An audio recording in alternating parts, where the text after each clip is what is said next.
Hello, everybody, and welcome to another adventure in history. Hope you all are doing well. It's been a long week, but it's not been a bad week.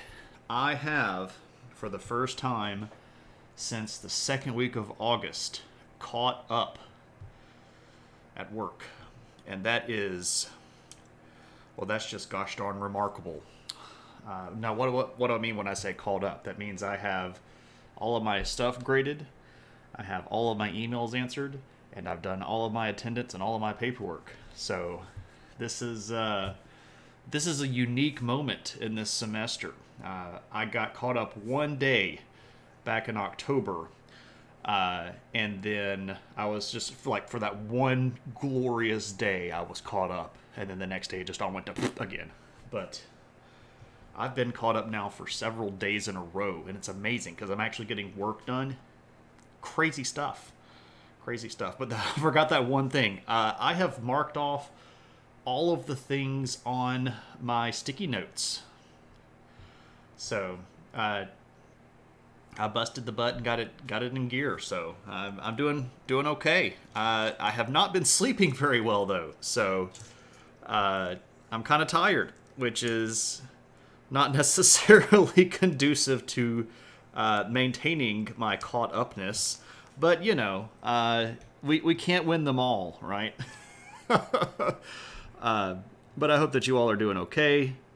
Let me say hello to everybody. Nick Slottle, good to see you, my friend. Hope things are going well. Cave Geek, welcome in. Uncle Bill, how's it going, my friend? Hope the world is treating you well.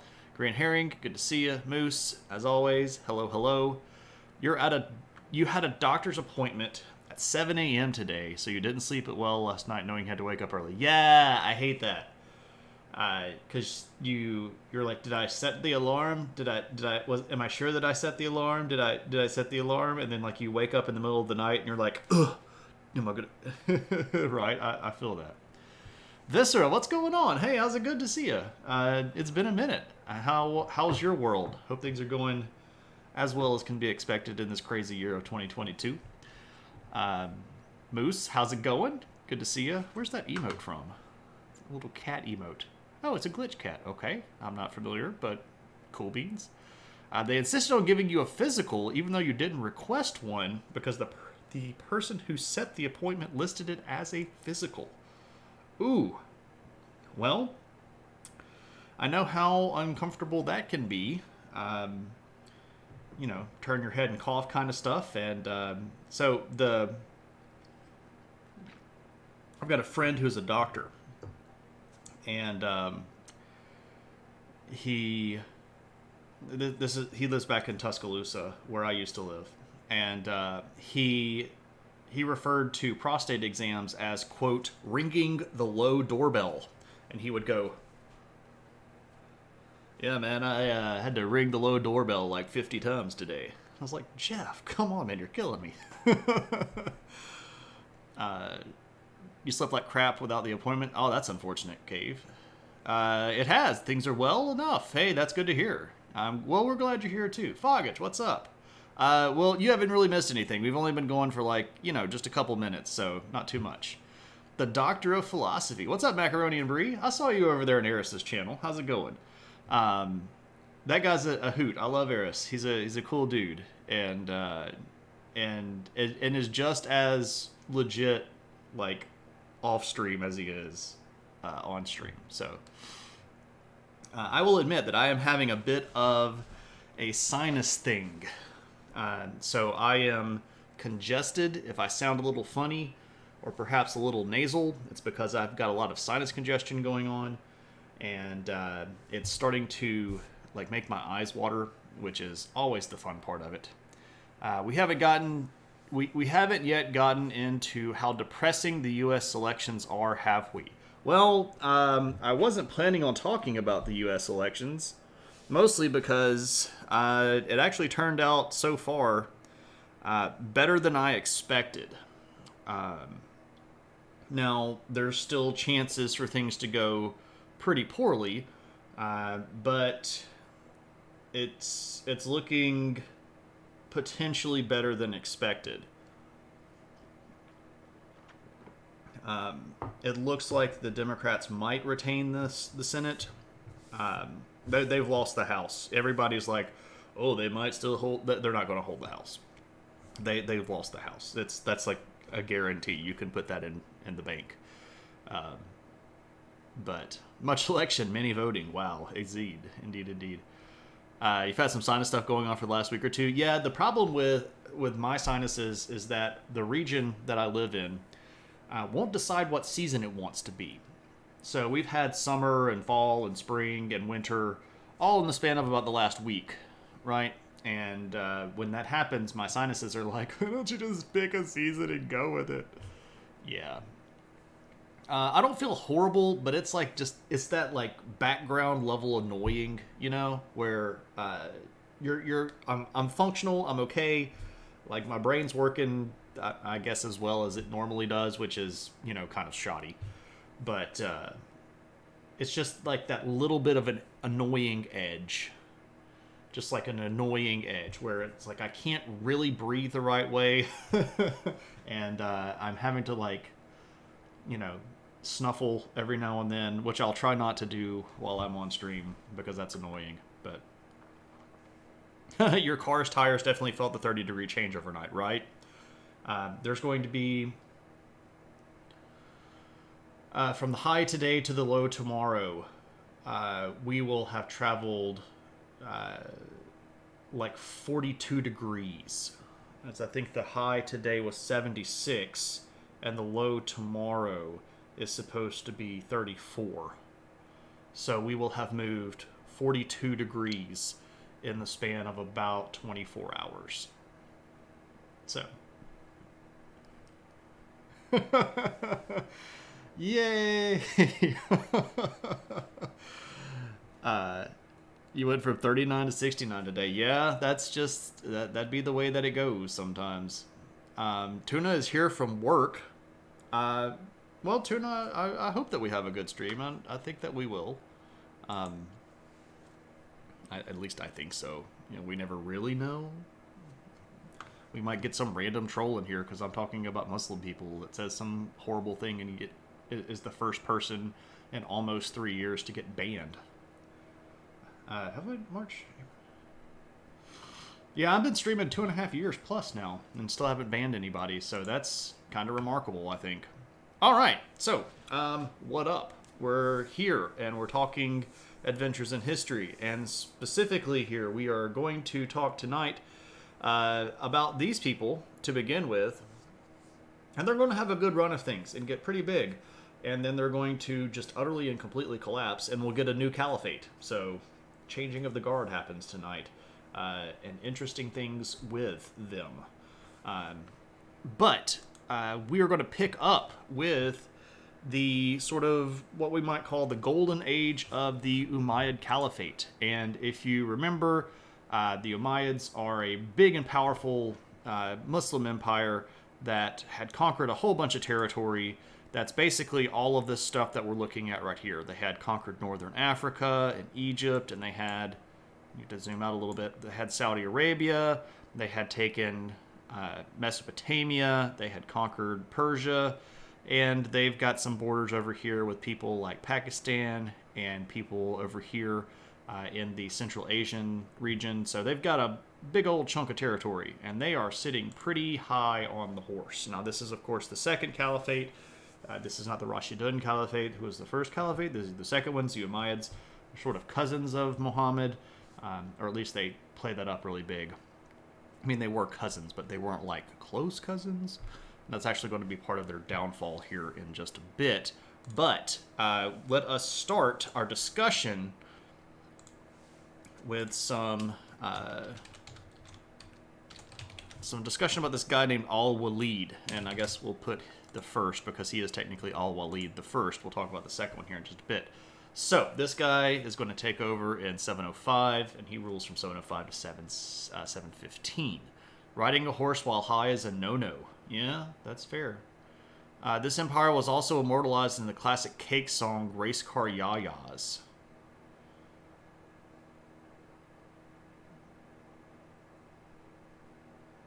The land where you can't change lanes? or the land where large fuzzy dice still hang proudly like testicles from rearview mirrors.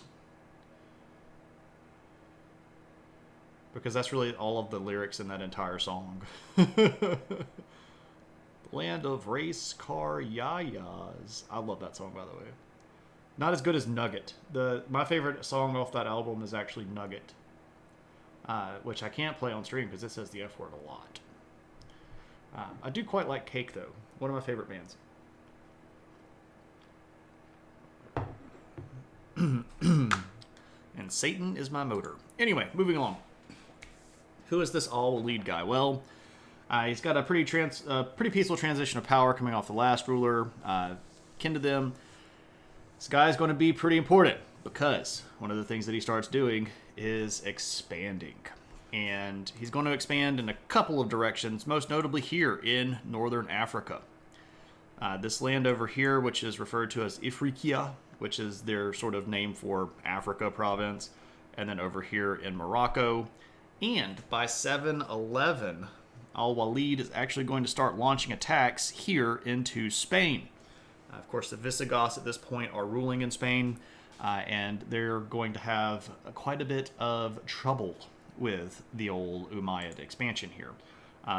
So Al-Walid is going to be expanding in this direction. He's also fighting quite a bit here against the Byzantine Empire, around the sort of northern Syria region. But interestingly, also, he decides that he wants to expand over this way, and he moves into basically what is modern-day Pakistan. There's a region around here called Sindh, S-I-N-D-H. He's going to take that, and he's also going to be looking up here into the Central Asian region. This particular region gets referred to as Transoxiana, which is on the other side of the Oxus River, which runs basically right here. So he's expanding, and he's expanding all over the place, and he's usually going to do pretty well on this. He's only ruling for a decade, but he does a lot in that decade.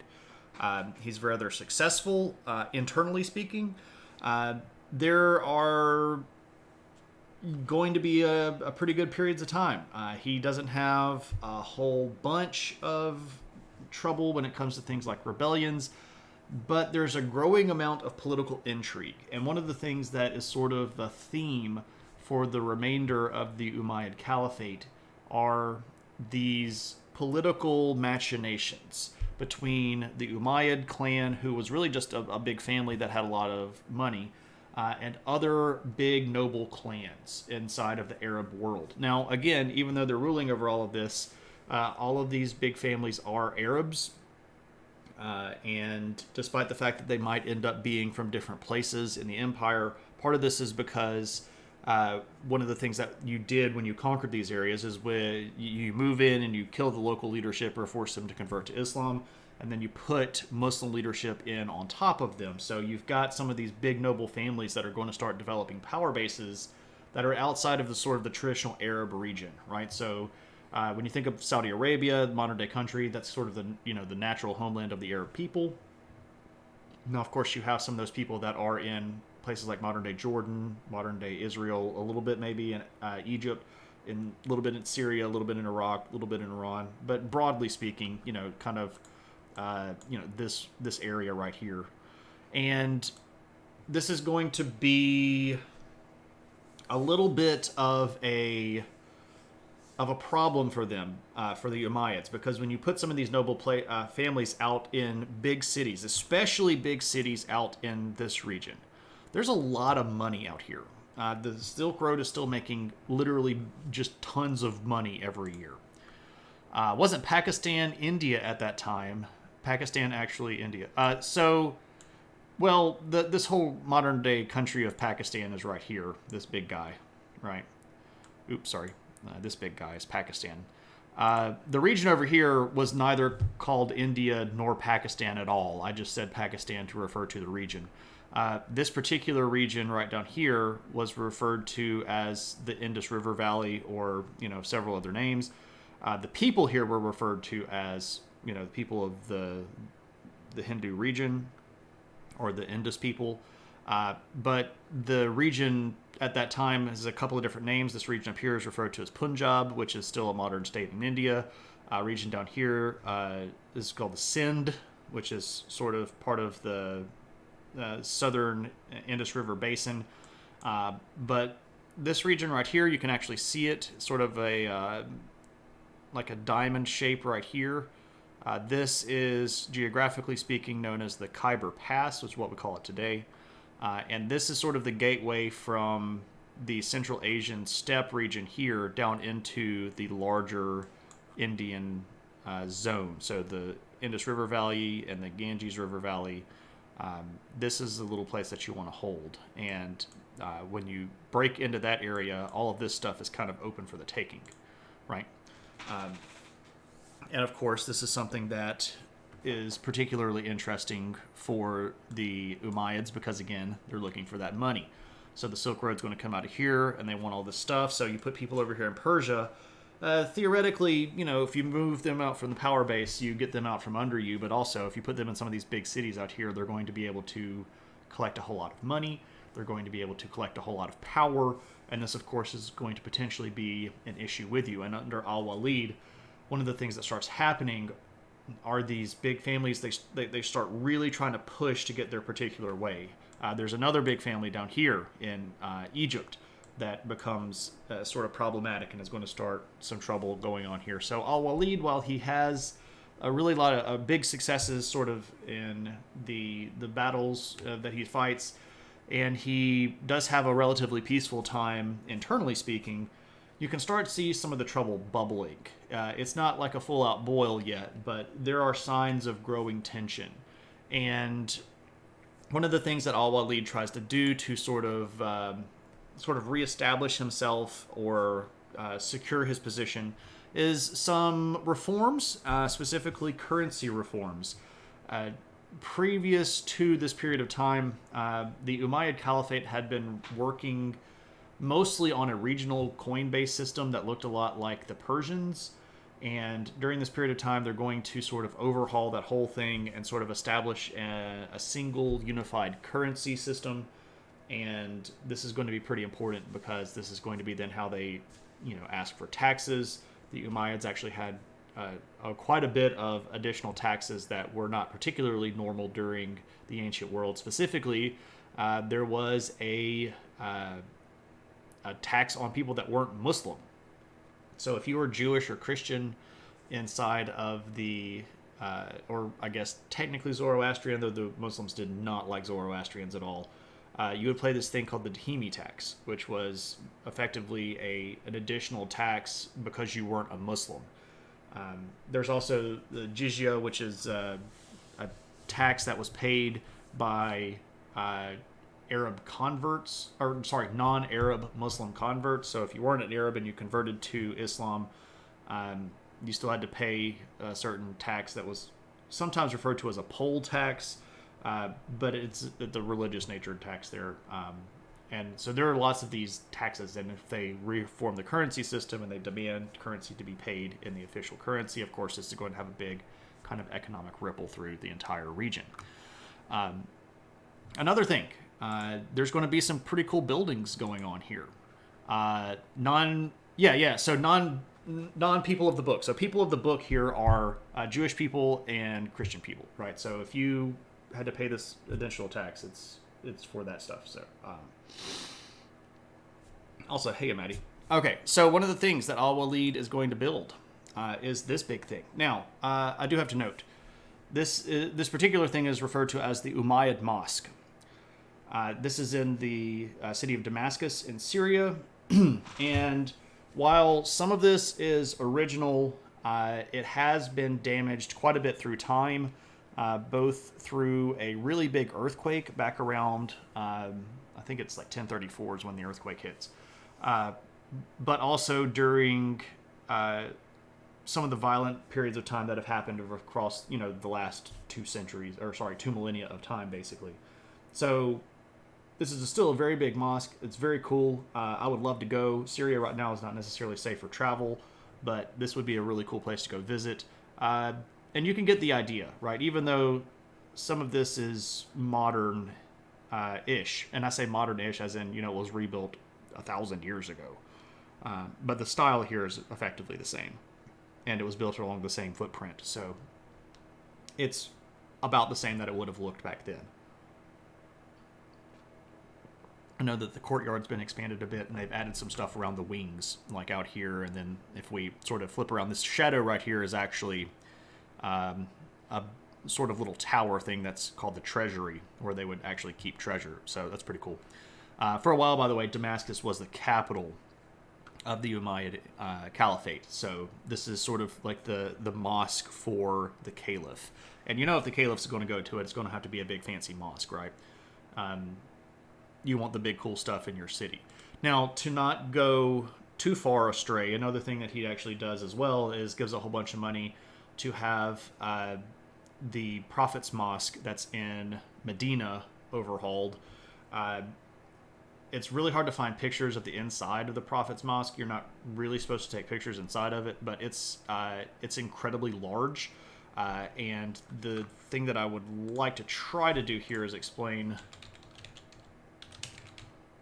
some of the stuff that he tried to do here. So we'll just zoom in on it on the old Google Earth, and we'll look at it from space. So this is absolutely an enormous mosque here. It's this whole giant complex. Now, this was not the way that it looked originally. It was significantly smaller. A lot of this stuff has been added in various periods of time. Now, this is actually looking like I might be able to go street view in it. Can I go street view in here? No, I can't go street view in here. Is it gonna... Do I... Oh, I can go street view in here. Nope, that's outside of it. Nope. Oh well, I thought I could. I was about to get really, really excited. But anyway, there's a lot of cool stuff in here. So, like this little green dome right here wasn't always green. They painted it green in like the 1830s. But this region right here is part of the oldest portion of the Prophet's Mosque. And this is actually where Muhammad himself is buried. So 3 of the early caliphs are buried here. You have Muhammad, and then Abu Bakr, who was his father-in-law, and Umar, who was the 3rd caliph. They're all buried in this same building right here. And one of the things that Al-Walid did was build some walls around this stuff and extend some courtyard things. And then he... I just completely lost my train of thought because I was trying to read chat. From space. You can see the additions a little. Let's see what we can... Maybe we can get out here and look kind of in, maybe. Well, that's a better photo than what we had.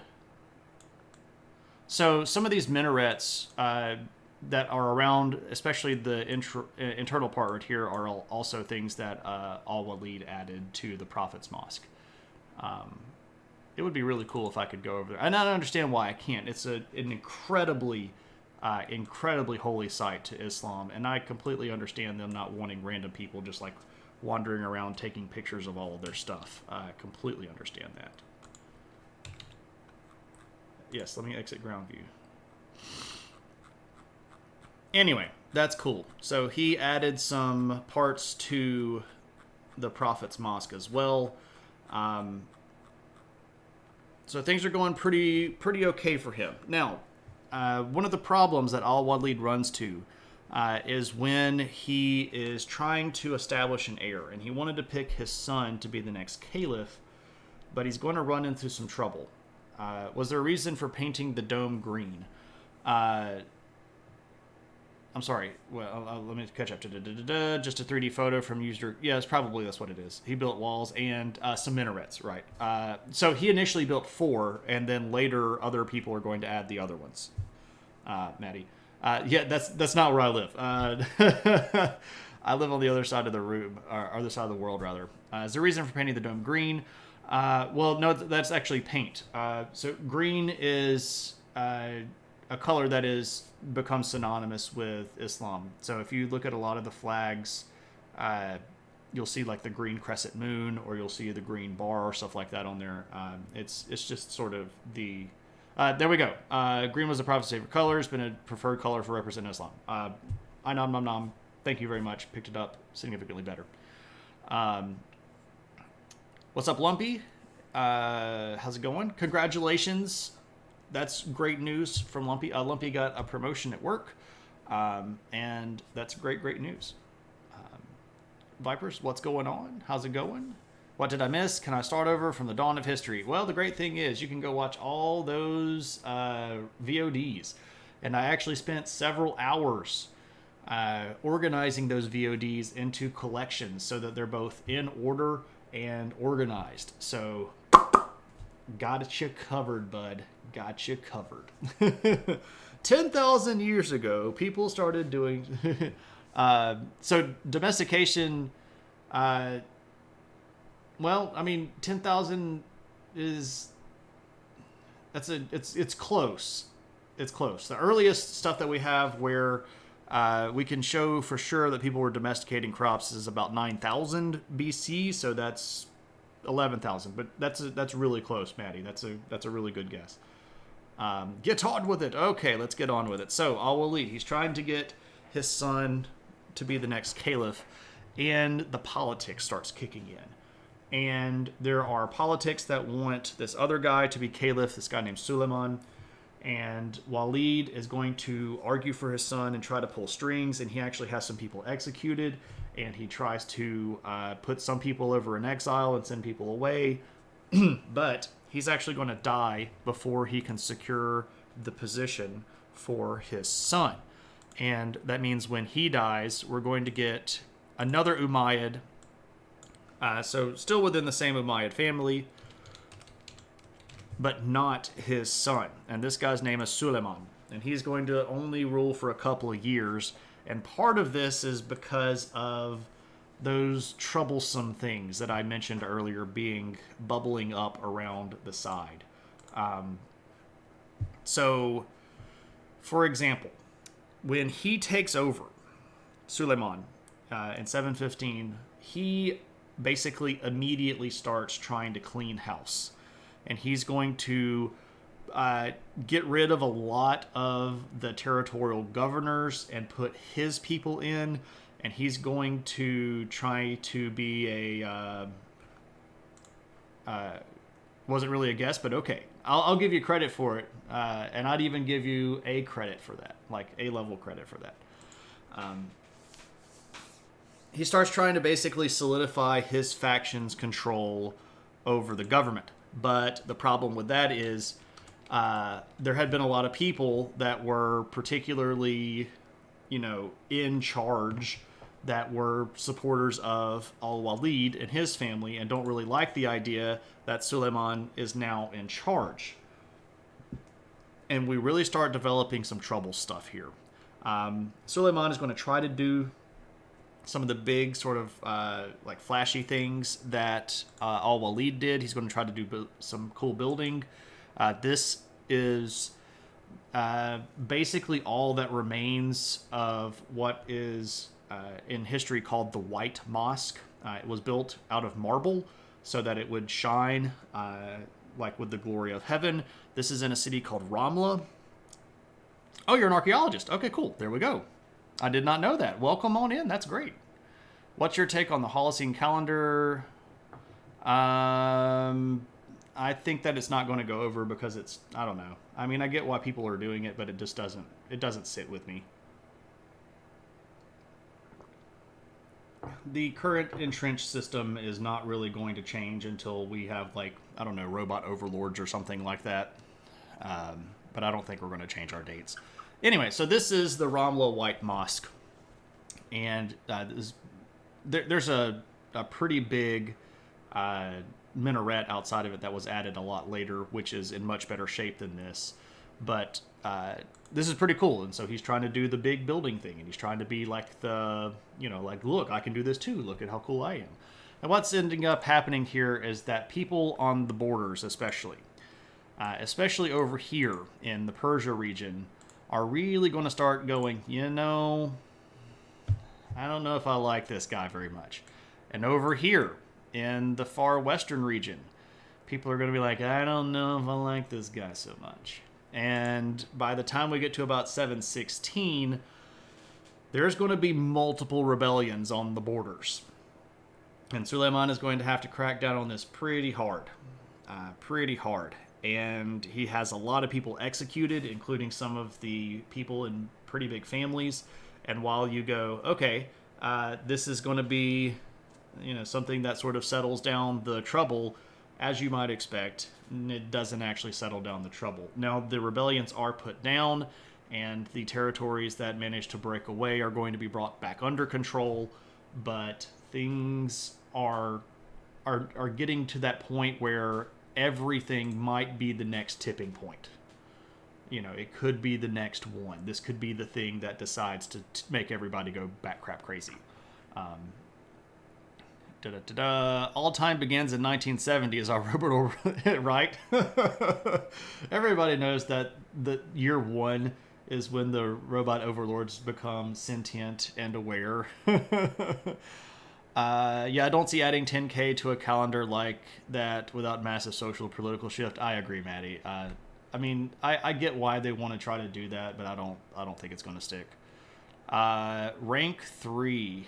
Oh, this is going to be tough. Archaeologists, historians, and lecturers. What's my criteria?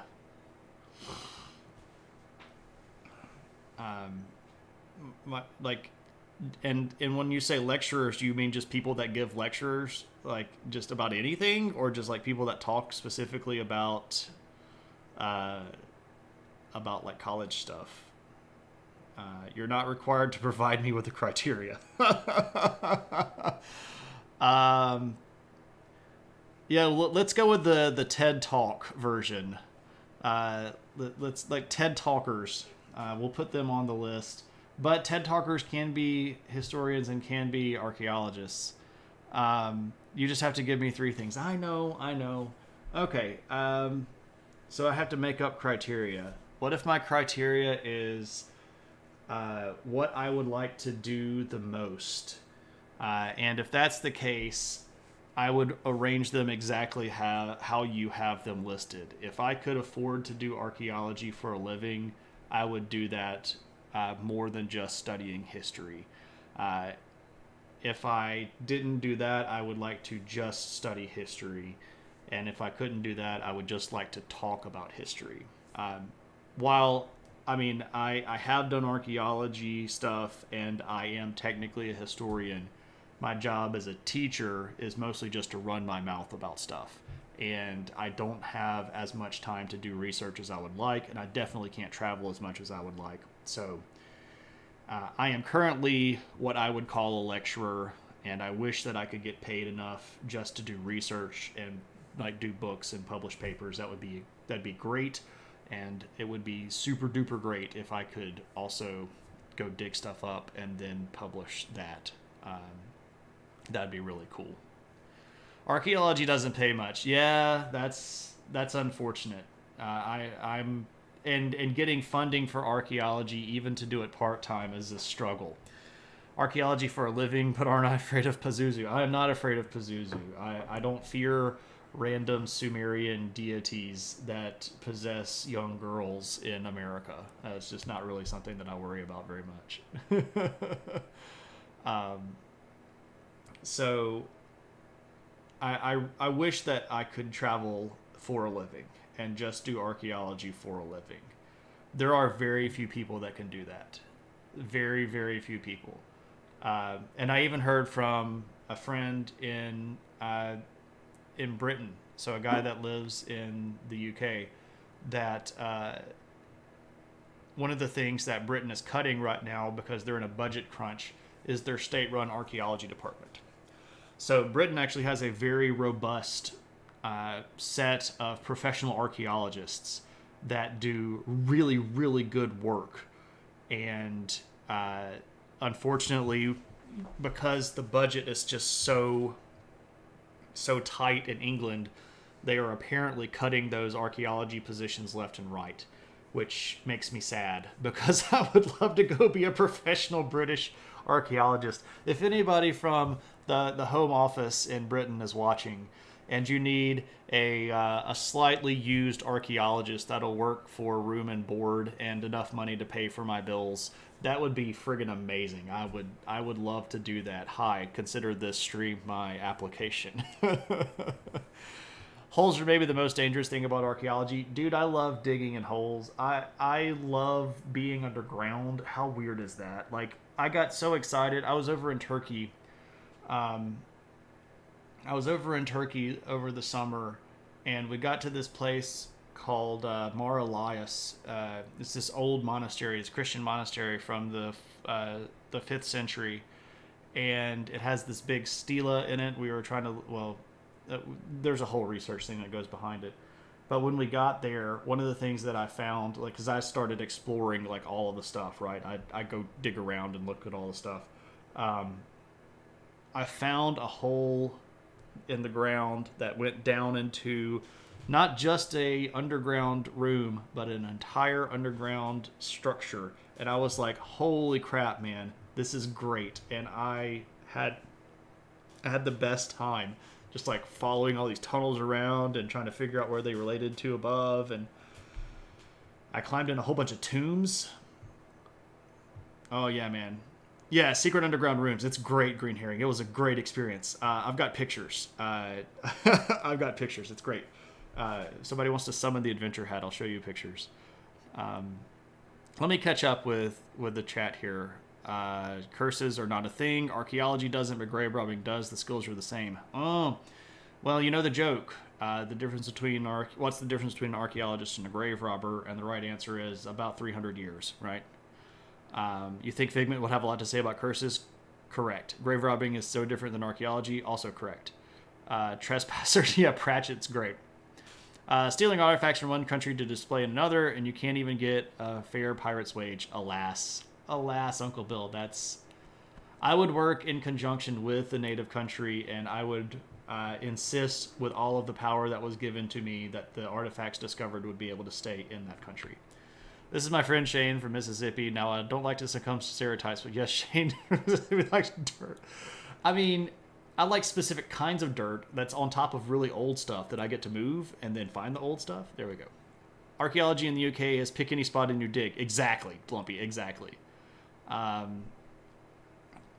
Living the best life like a real Tolkien dwarf. Exactly. You want to see the secret underground rooms. I think they cost the same amount. So I will honor that as the adventure hat. You did a dig in Italy where we got shot down by the Italian Forestry Service for not filling out the right paperwork. Oh, paperwork. Friggin' paperwork. All right, everybody. So this is the adventure hat. If you don't know what the adventure hat is, this comes with me when I go on adventures, and it is all sorts of amazing. Let me get over here and get my photos. Turkey 2022. Where are my pictures? Nope, before that. 9? Nope, before that 2. 8? Yeah. All right, so let's go on an adventure. So this, once again, is a monastery. It's at a place in south eastern Turkey. It's called Mur Lazur, which is basically in Syriac. If you translated it, it means the mountain of Lazarus. And so this was a big monastery, and we can see here it's still in very good shape. It was used from the 5th century up through about the 7th century, when that area became, well, I mean, like right around the time that we're actually talking about right now is when this region is going to eventually fall to the Umayyads. So I just took a whole bunch of pictures of a bunch of different stuff. You can still see that there's some plaster here. This is a big vault ceiling. So this is inside the courtyard. And we see here this big column. There's actually a way to go in here and up there. We think this is a stylite column, but that's a whole different thing. I'm going to go wander around in all of these rooms here in just a bit. This is out a window. Here's a room. This is recent stuff where people had basically tried to make some little dwelling places here. So this is much more recent. Starlight stuff. Da da da da. There's a hole in the ground. There's my buddy Dan, who's traveling with me. And I started noticing, like, there are these holes in the ground. What are these holes in the ground doing? Because when you looked into them, they were pretty deep, and they made echoes when I stuck my head down in it. So I'm like, there's stuff going on here. What's going on? Look at all these holes in the ground. Some of them are filled in. Some of them had these little, like, that looks like toilets. Maddie's got it. They're cisterns.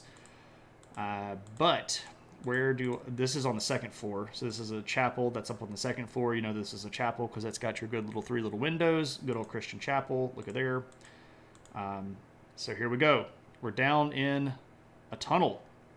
And they have these neat little niches. This room right here is an underground chapel.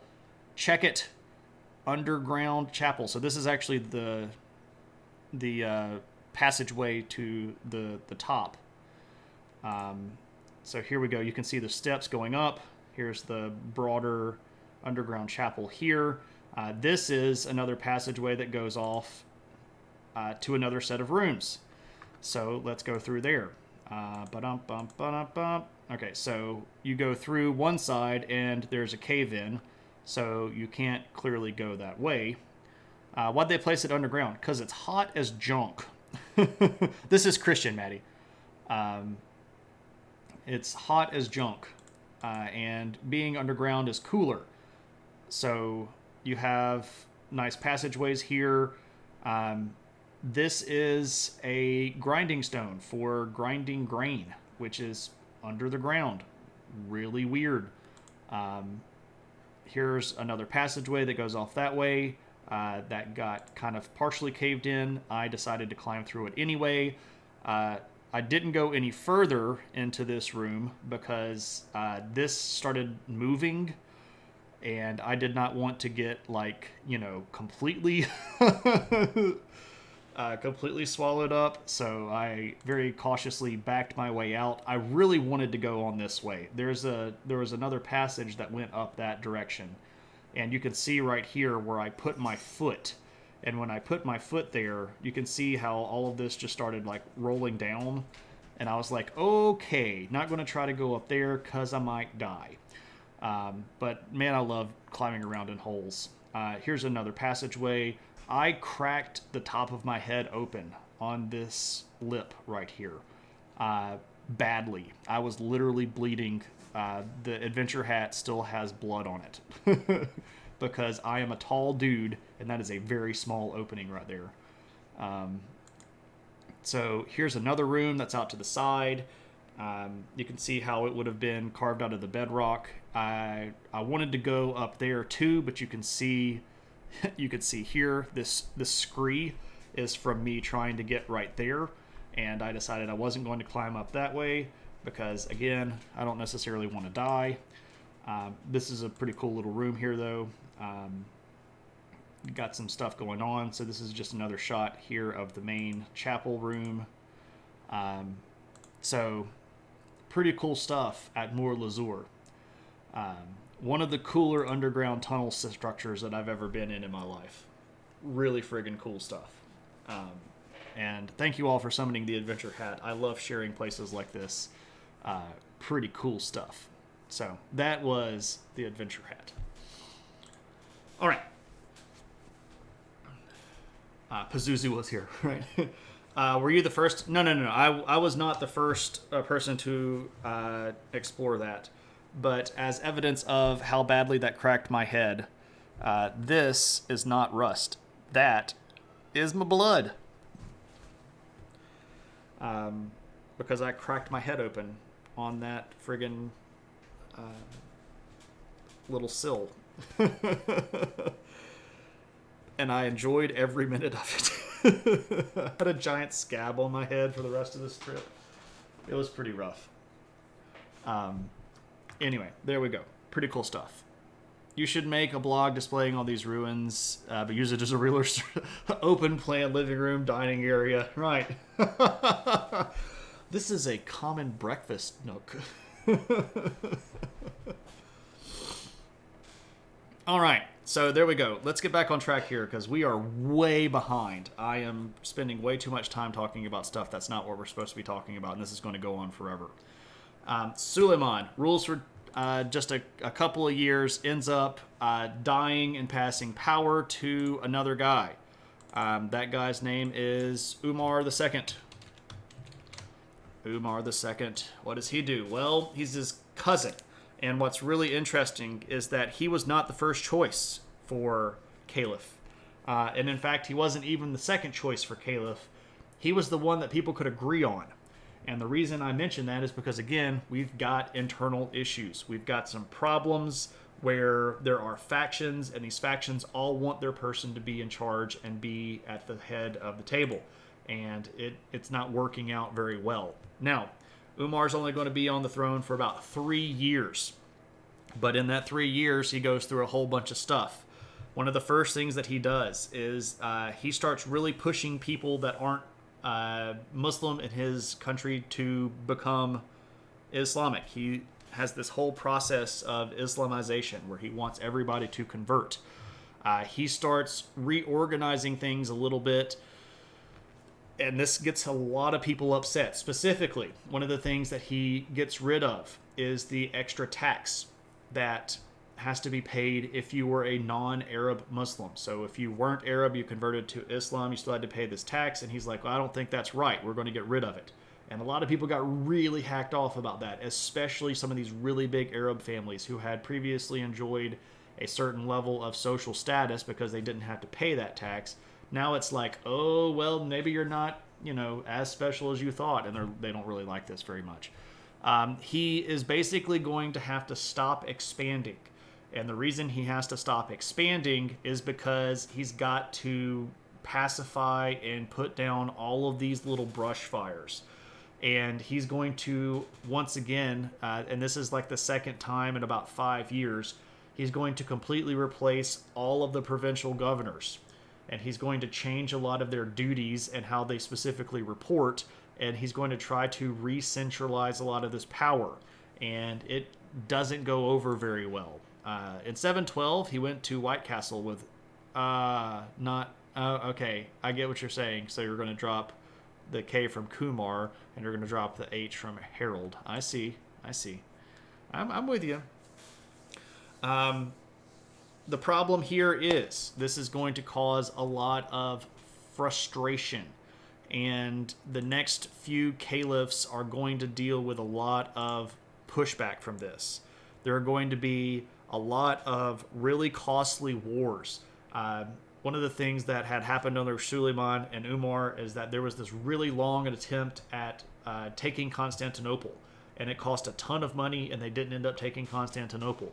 So they spent a whole bunch of money and had nothing for it. There's going to be just constant border fighting that's not going to really produce anything, but it's going to cost them a lot of money.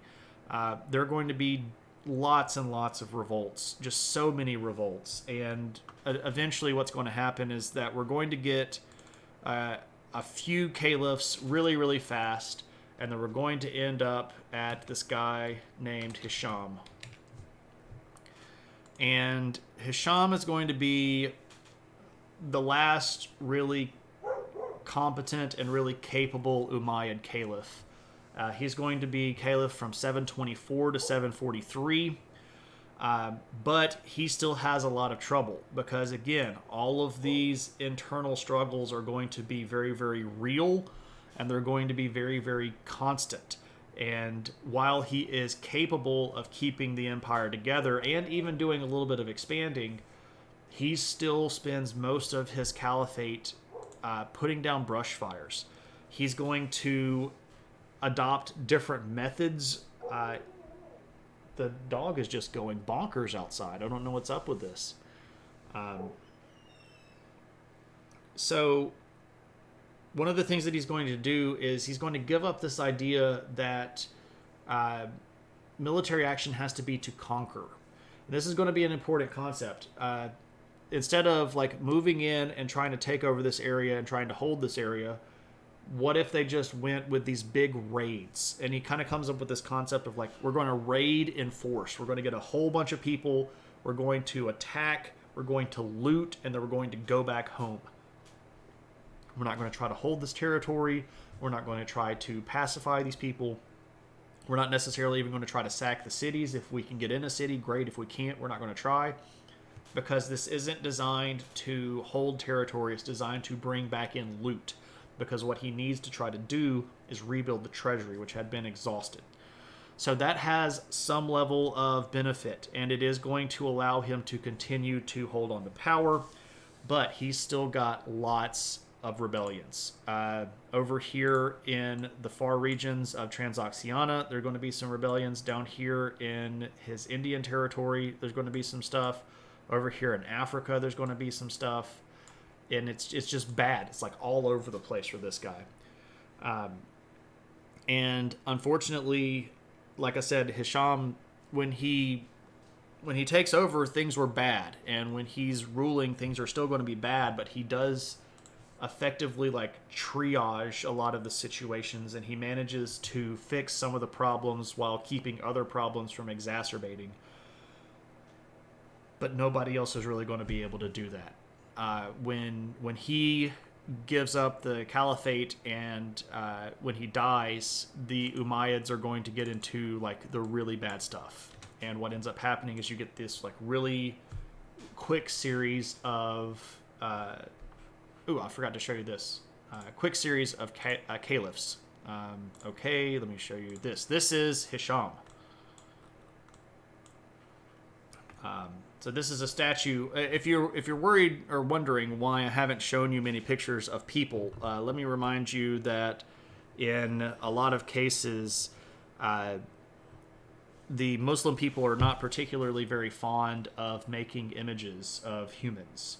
So you don't get a lot of pictures of these caliphs. You get descriptions, like if you read a lot of the old historical sources, they'll describe them to you. They'll say like, here's how he looked, and here's how he dressed, and here's what people thought of him. But you don't get a lot of actual images like this. And their coins by this point had stopped showing busts of the ruler. They were all just written with inscriptions, specifically in Arabic, so I couldn't even show you a coin.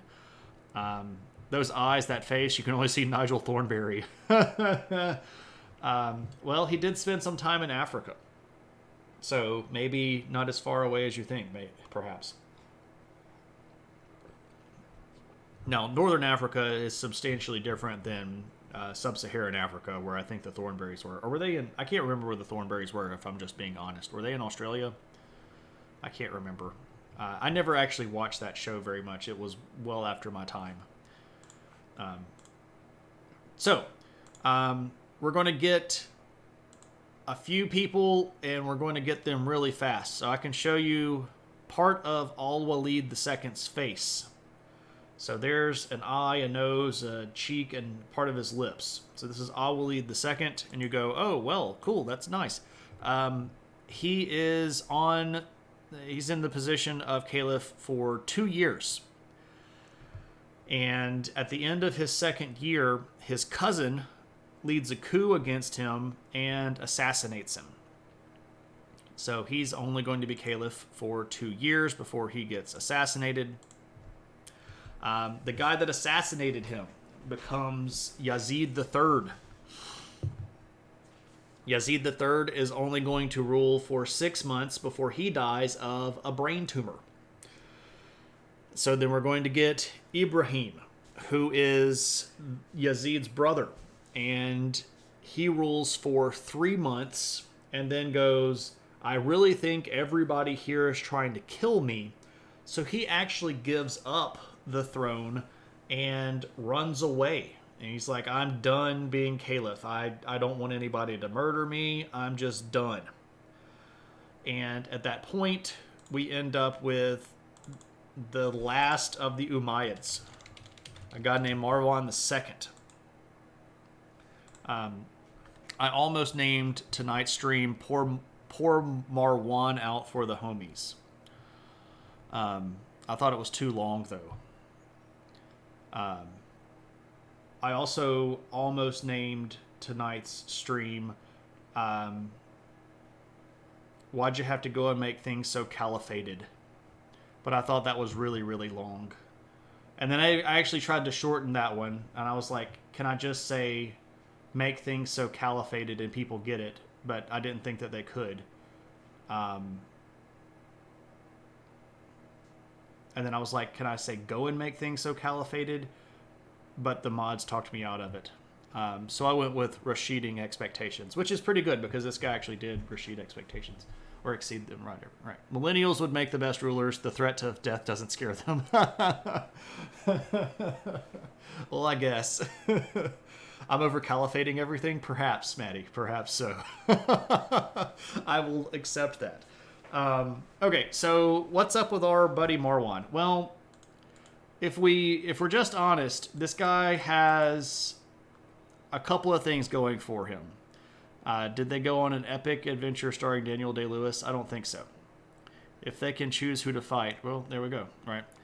Anyway, this is what the Umayyad Caliphate looked like under Marwan. This is a big chunk of territory. It is an absolutely massive empire. You note that by this point they had controlled effectively all of Spain except for those Basques up there in Basque country. And even into the province region here of France, all of northern Africa, Egypt, Saudi Arabia, over here into the Indus River Valley, up into Transoxiana, over here into the Caucasus Ranges, and they had even taken a lot of, basically all of what is called Syria, and even into Anatolia here. They took Tarsus right about this time. So I forgot the French guy who shut them down to France. His name, Charles Martel, the Hammer. Yep, at the Battle of Tours. Yep. We'll talk about him in a few streams when we get over to the Carolingians, because we'll get rid of all the Merovingians and have them excommunicated, and the Carolingians will show up. So, good times, right? So Marwan is almost immediately going to be challenged for the caliphate. He is going to be targeted as an ineffective ruler. He's not going to be able to handle a lot of these rebellions, and specifically, there's going to be a big family that starts a rebellion over in Persia, around the city of Merv. Right over here in Persia. One of these big Silk Road cities. The Abbasids were Arabs that had come over here to be territorial governors. They had made a crazy amount of money, and the Abbasids are going to rebel against Marwan II. He didn't shut them down. France was as close to Ireland as they dared to get. That's not true, geographically speaking, because the Muslim armies got closer than that to Ireland. At one point, they were about to break through right here. I don't know. We'll have to do the math. Which one's closer? Is this closer to Ireland? That's 1,347 miles. Tours is right about here. Yeah, I guess so. So that is closer. Yeah. But Suleiman's army got... this is Suleiman the Great, not Suleiman the Umayyad. Suleiman is a Turk, specifically an Ottoman Turk. Suleiman the Great. There are 2 sieges of Vienna, which is right here at this little gap in the mountains. But that's actually further away, so... so Viper's theory stands. You have a reputation to uphold. It's all fun and games until someone gets excommunicated. Then it's a party, right? It's probably Asterix and Obelix that drove them off. Pretty much, right? You know, it's the weird stripy pants. And Asterix and Obelix are Gauls who would have been way before. Like way before. But I appreciate the reference, so I'll take it. One tired crow, pretty much, right? Anyway, Marwan is going to spend his entire caliphate fighting. He's not going to do very well. At one point, he's actually going to escape and try to get away down to Egypt, where he had some supporters. He is going to get caught in Egypt, though, and he gets assassinated in the year 750. So Marwan is no more. In 750, he's dead. And really oddly, we have this really weird note in history about some of the assassins cut his tongue out and fed his tongue to a cat. I don't know if there was some specific reasoning behind that, if that was just some sort of like, we fed you to a cat. I don't know, but we have these weird notes in history sometimes where weird stuff just happens. The Turks, as in the Ottomans in the 1500s. Yes. Sorry. Nom. Did I miss you? Yes, I was talking about the Siege of Vienna. And yes, that was the Ottoman Turks in the 1500s. Yes. What's wrong? Cat's got your tongue? Well, that doesn't feel like a weird one-off. Yeah, I mean, I love little stuff like that. Maybe that's where it comes from. I don't know if that's where that phrase comes from. Perhaps it is. Perhaps so. All right, so now the Abbasids. What's up with these people? Who are they, and why are they now in the driver's seat? Well, they're going to have a really interesting claim to power. First off, they're super rich Arab tribespeople, right? Their family was super wealthy. That by itself is a big feather in the hat, right? Now, they were part of the particular same clan as Muhammad. So there are different, like, sort of tribal structures. So you have these kind of like over clans, and then you have smaller clans within them, kind of like your taxonomic structure of clans. The particular clan of Muhammad is called the Banu Hashim, and the Abbasids were actually descended from one of Muhammad's uncles. So this is a kind of like direct line to the family of Muhammad himself, whereas the Umayyads were in the same sort of over clan, but not in a direct sort of family lineage. So the Abbasids are going to be able to claim that they actually have a stronger right to the throne than the actual Umayyads did. So that's a big push. Also, people hated the Umayyads. So when you get this good mix of we've got a better claim, we've got a crap ton of money, and everybody hates the other guy, the Abbasids have a really good springboard to get themselves into power. Like a brother-in-law. So, no, actually like his blood uncle. Well, I mean, I guess if you're saying like the Abbasids are kind of like in that sort of larger extended family, then yeah. Yeah, the other side. I'm with you. My brain usually functions. It doesn't always function. Sometimes it just like... like it was in the in-law line. Okay, there we go. So, big stuff.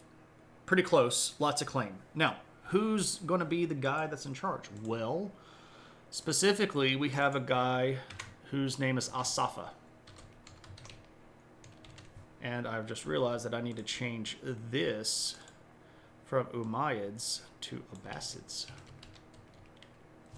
Now, who is this Asafa guy, and why is he important? Well, he was the head of the Abbasid family. He is a particularly well-placed individual when it comes to like the good social circles. He's got a lot of good connections. Maddie, it's perfectly likely.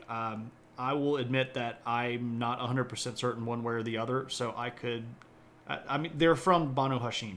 That's undeniable. Whether or not they were married in is a fair question that I don't necessarily immediately know the answer to. So, I don't know 100% either. I would guess one way or the other if I had to, but I don't know. It was a better claim than any of the Umayyads have. So what's this Asafa guy going to do? Well, first off, he is going to have to put down some rebellions of his own out in the east, specifically in Afghanistan, which at that time was called Khorasan. Got to put down a big rebellion out there. Gets them under control, and then decides, you know what? we're going to kill Marwan so he gets him out of the way. And then we've got to deal with all these other Umayyads. So how do we deal with the Umayyads? Well, here's what Asafa does. He decides we're going to have a big dinner. And we're going to invite all the Umayyads. And we're going to say we just want to talk. We're here to make peace, right? And he invites all of them to dinner. And only one of the Umayyad males doesn't show up to this. Very sus indeed. It's this. Yeah, you can already see where this is going, right? It'll be a great time. We're going to have a great thing. Let me catch up here. The origin of the phrase isn't known. Some think it alludes to the people's tongues being fed to cats in ancient Egyptian, some to corporeal punishment with a cat of nine tails, but there's zero evidence for either theory. Well, Vipers, I appreciate you looking that up. I appreciate you. Well, I think somebody missed the assassin for Marwan. So you can hit that one if you want to. But we're not going to go through an individual assassin for the entire Umayyad male line because they're technically not in power at this point. So I guess we could kind of consider them political assassinations. And anyway, they all go to dinner. And before the first course comes out, Asafa has the doors shut and his guards come in and they're carrying these big clubs and they beat all the Umayyad men to death. So that's all of the Umayyads except for one. And that guy went... I don't think they played the Reigns of Castamere, no. And when that guy hears what happened, he runs all the way over here to Spain. So from Damascus to Spain. And he's actually going to set up a little bit of a caliphate over here in Spain for himself. And we'll talk about that later when we're talking specifically about the region of Spain. Yeah, that one dude in Andalusia, exactly. That one guy who gets away. All of the other ones just beat to crap. And at that point, Asafa's like, okay, now I'm in charge.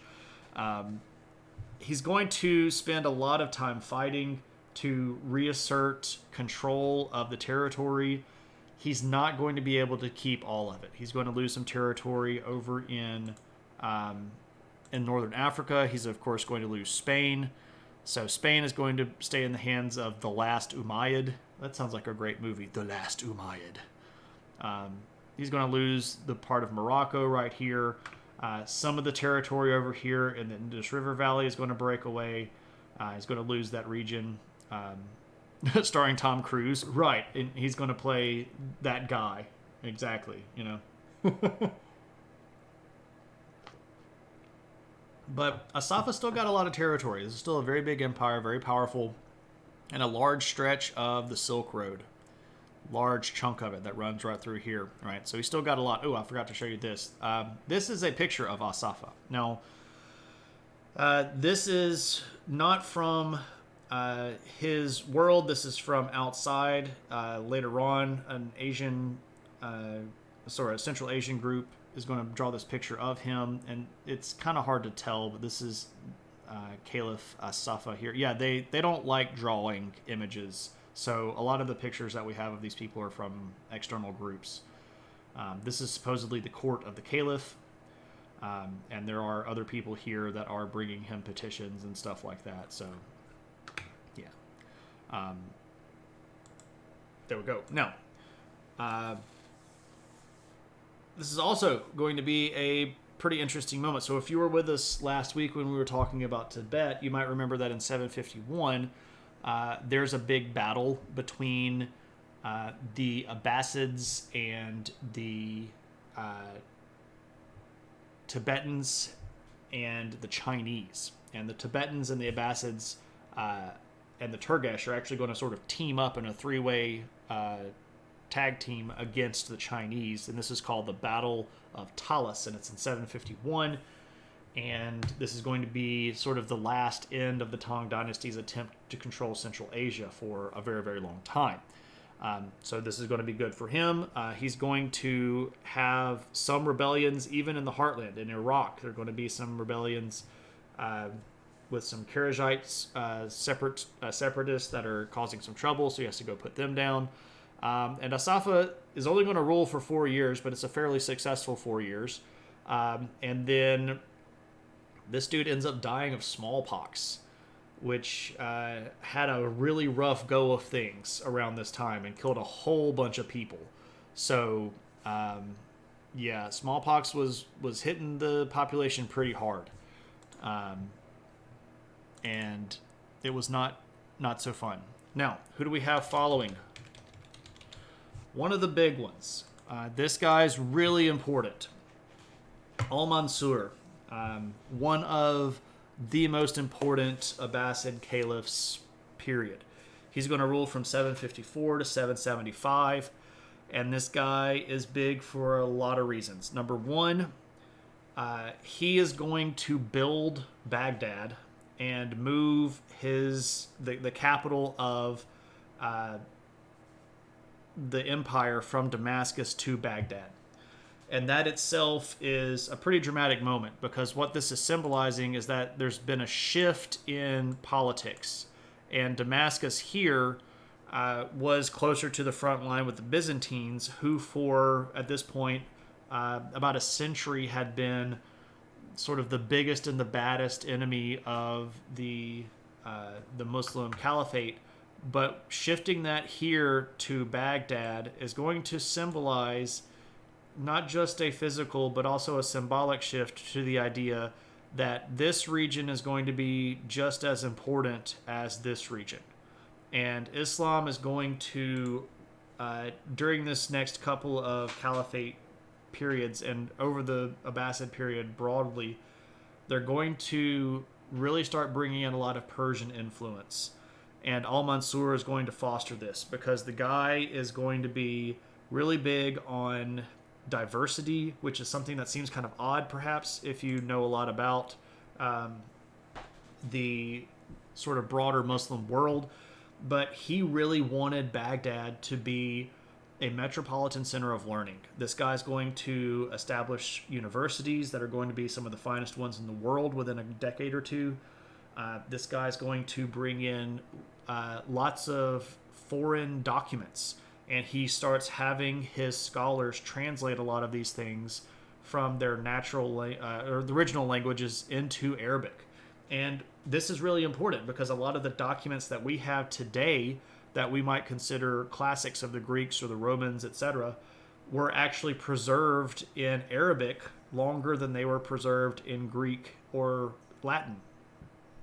And during times like like the Renaissance, or later on even in the 1500s prior to the Enlightenment, when European and Muslim relationships were a little bit easier to deal with, a lot of these documents are going to make their way out of Arabic and back into Greek and Latin.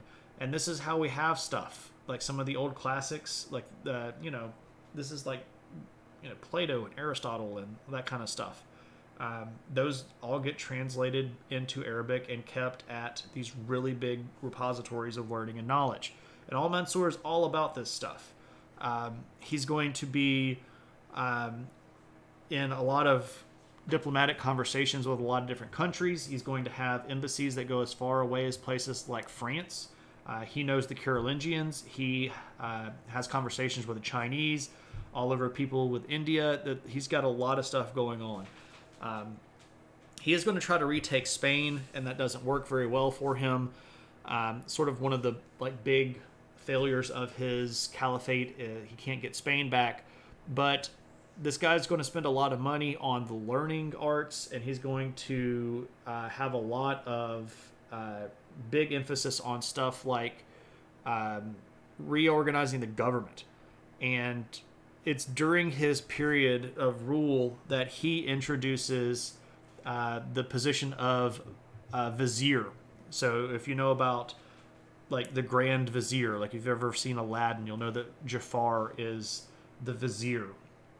That position is something that happened because of Al-Mansur. And effectively, it's a second in charge, right? It's a guy that runs sort of the day-to-day operations of the empire, so that the caliph is going to be free to make the big decisions. And viziers are going to be super powerful positions inside of the larger Abbasid structure and continuing even after the Abbasids. He's also going to sort of reorganize the territorial governors and bring in the position of emir, which is a religious political title blended together. And there's also a lot of new expectations of these people, how they report, how they like the chain of command gets overhauled here. So this guy's really big and really important. And even though Asafa was responsible for establishing the Abbasids, Al-Mansur is going to be the guy that makes it work, right?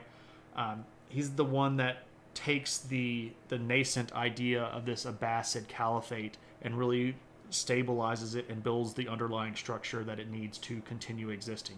And the Abbasids are around like another 700 years almost. These guys are around for a while.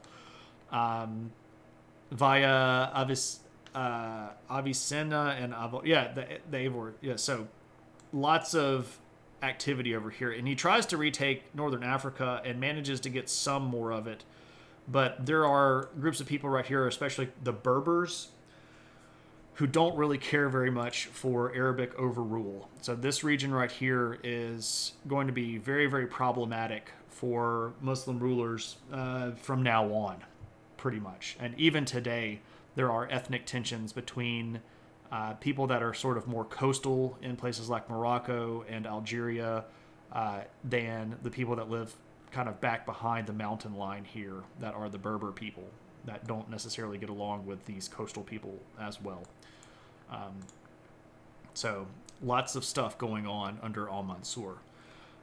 There is a peaceful transition of power when he dies in 775, and we end up with a guy named Al-Mahdi. Now, if you know anything about Islam, you go like, oh, the Mahdi, that's like the Messiah. Yeah, that name isn't lost on him either, but he isn't claiming to be some sort of Messiah. That's just his name. But one thing that is pretty big, his name is a killing word, right? Nobody likes coastal people. See Florida, California, New Jersey. Ooh, that's rough. I don't know if I agree with that. Lots of people in California don't live on the coast. So, what's up with Al-Mahdi? When this guy takes over in 775, he's going to rule for a decade, 775 to 785. This is sort of like when Baghdad really gets itself on the map. And it was a big and important city under Al-Mansur, but this is when you start seeing stuff like this. This is a picture of what he called the House of Wisdom. And this was a gigantic library where the knowledge of the world was collected. And you can see here all the shelves with all the scrolls and the books and stuff going on. What's also interesting is that you start seeing a lot of different scholars start showing up in Baghdad. Not just Muslim scholars, but scholars from all over the place. Even like the Byzantine Empire. There are people that come over from the Byzantines and they go, holy crap, there's just a lot of cool stuff over here in Baghdad. So there's a lot of really neat discussion. That's really freaking cool. Is this potentially the first image of a library? No. We have lots of earlier depictions of libraries. This is just a really cool one that just happens to be specifically of the library in Baghdad. And there were multiple libraries in the city. But this is just really cool. I don't actually know the oldest picture of a library that we have. That would be really interesting to find. I would bet that it's probably on some vase that's either from Egypt or maybe Greece.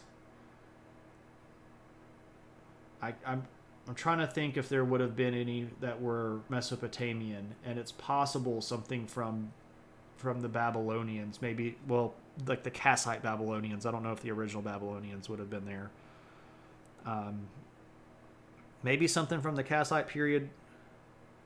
I don't know. That's an interesting question, and it's kind of making me making me rack my brain here, and I don't actually know, but I know that there are almost certainly older ones than that. But it's a very cool picture. So, Mahdi is going to do a lot of stuff. He's going to be really big on this sort of beautification process. He really wanted Baghdad to be one of these most beautiful cities in the world kind of thing here. And it's really during his period that the Persian influence is going to really start showing through. A lot of the decorations and a lot of the buildings that get made under Al-Mahdi are going to be in the Persian style. There's sort of a Persian stylistic renaissance that happens. Now, of course, the Sassanids had been, beaten at this point for more than 100 years, but that doesn't mean that their influence was gone. A lot of the people that still lived in this region were still Persian, right? And there's still a lot of Zoroastrians in the area, even though the Muslims destroyed most of their fire temples. So the Persian influence is really going to start getting a push under Mahdi, because he's all about making cosmopolitan locations. He wants this to be an attractive place where people can come and study and learn. He wants to bring all the ideas together. And just to be perfectly clear here, he's making money off of this too. When all these people are coming in, they're bringing trade goods, they're bringing business. It's making them a lot of money. Baghdad is growing very, very rapidly. Very rapidly. What's up, Agni? How's it going, my friend? I'm doing pretty well. I'm trying to fight off some sinus stuff, but, it's that time of the year where the seasons change and everybody gets congested, so it's not bad, but it's just like that back level annoying. But I'm doing okay. How are you, my friend? Good to see you. All right, so Al-Mahdi. Things are going pretty well under his caliphate, except at home. He has some trouble at home, and he ends up getting poisoned by one of his concubines, specifically one that was jealous of his actual wife. And, jealous concubine with the poison in the conservatory. That's how Al-Mahdi gets taken out. Dude doesn't last past that, unfortunately. He's a pretty cool ruler, though. Now, who do we have after him? We have this guy named Al-Hadi. And you're like, oh, well, that's pretty similar, but, here we go. Al-Hadi takes over in 785. And basically when Al-Mahdi died, everybody decided that it was time to rebel. His name is not a killing word, right? Al-Hadi is going to get just mobbed by rebellions. There's a rebellion in Medina, which is one of the most holy cities of Islam.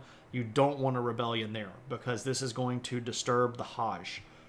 One of the pillars of Islam, the sort of the 5 central tenets of Islam, is a yearly pilgrimage to Mecca and Medina, the home of the Prophet.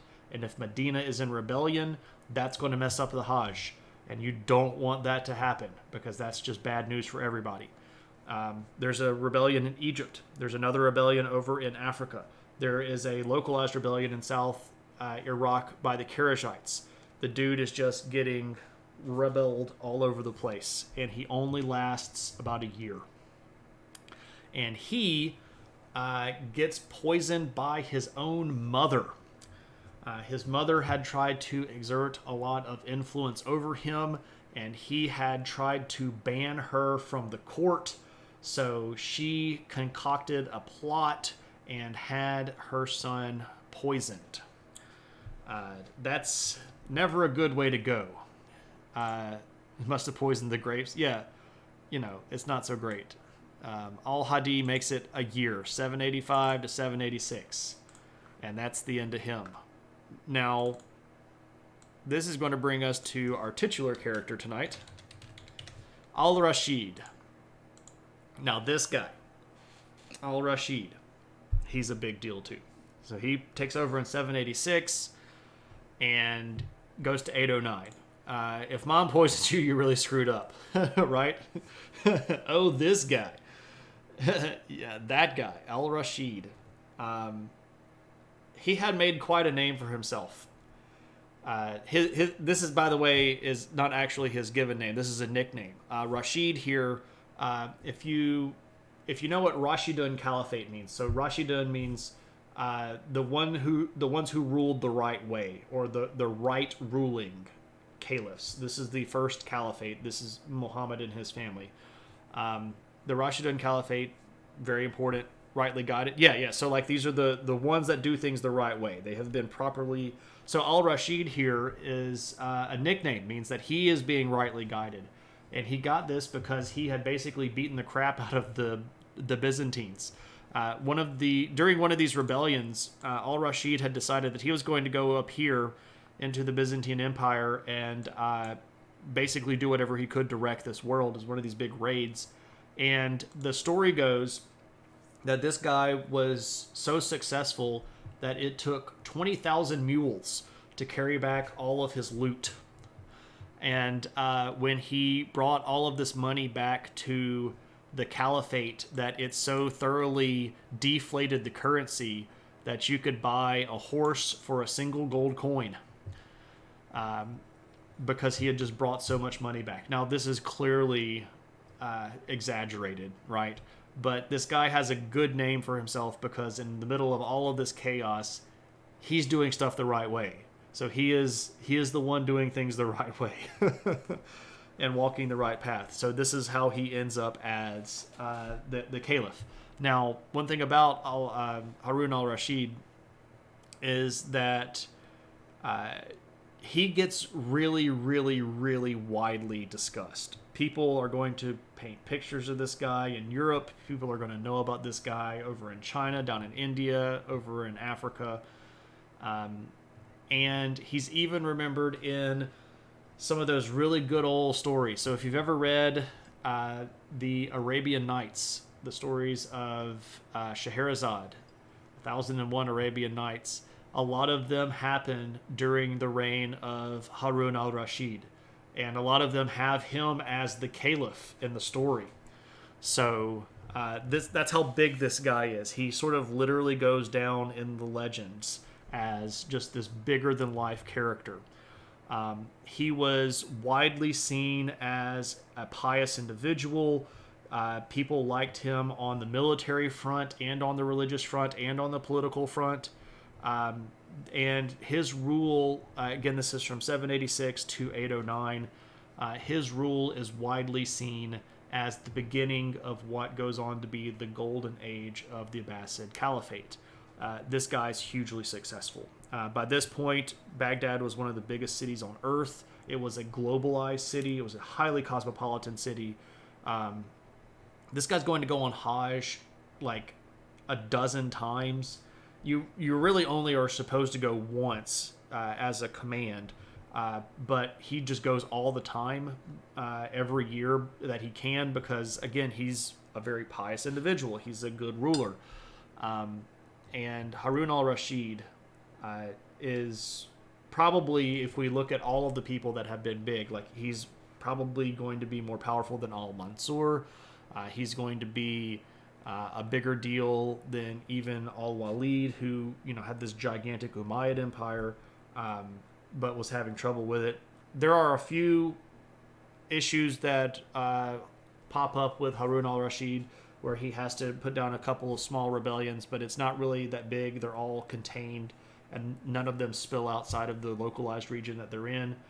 And he's going to use this as a way to further expand his territory, because if there's peace, it's time to expand. And one of the things that he especially wanted to do was get back down here in southern Pakistan and western India. So if we look at his territory that he controlled, it's bigger. This is a big old chunk of territory under our guy al-Rashid. Pretty powerful ruler. Pretty powerful indeed. So there we go. We chased a big rabbit, and that's okay because I got back on track and I managed to bring us back around on time. But with al-Rashid, we do cross over into our next century, which means that it's time for the story to end for the particular night. But as always, we can hang around and do some stuff. I'm actually going to leave this up real quick, and I need to step out and grab something for just a second. Be right back.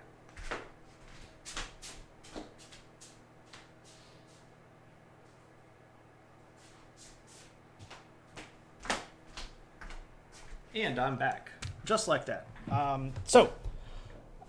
You all know me, and you all know that one of the things that I particularly like is artwork.